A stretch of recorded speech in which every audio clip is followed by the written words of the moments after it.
Nýbúin að hérna og Snapchat, það finnst alltaf Snapchat. Já, sportvörusnappið, það klikkar ekki. Alla sportvörur, Snapchat.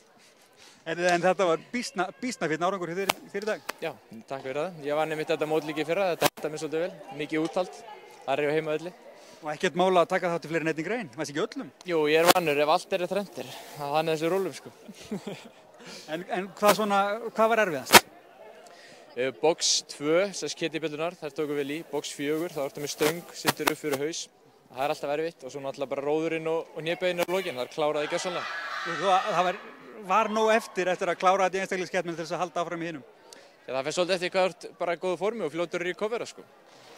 Jú, ég hálfparti lá í gólfinu en svo bara fæk maður sér að borða og hélt áfram og bara reyndi að brosa í gennum tárin.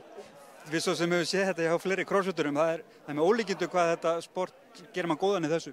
Já, ég er nú reyndar ekki crossfittari þannig að segja, ég er kannski meiri bootcampari, ég er bootcamp þjálfari. Ja, það er reyndar ekki ósvipað í sjálfur sér? Nei, en jú, ég æfi mikið crossfit líka, sko, bara sjálfur. En þessi endurheimt, er þetta kannski eitthvað genetískt líka eða hvað? Já, alveg klárlega, sko. En alltaf bara með í góðu standi, þá ertu fljótari að ná þér, sko. En hvaða keppni var nú skemmtilegust?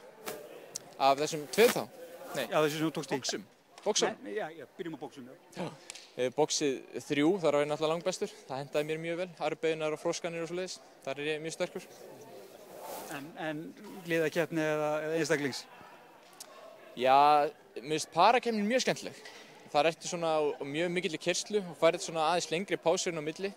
Þannig mér finnst það svona að þú fær best útræfingunni, sko.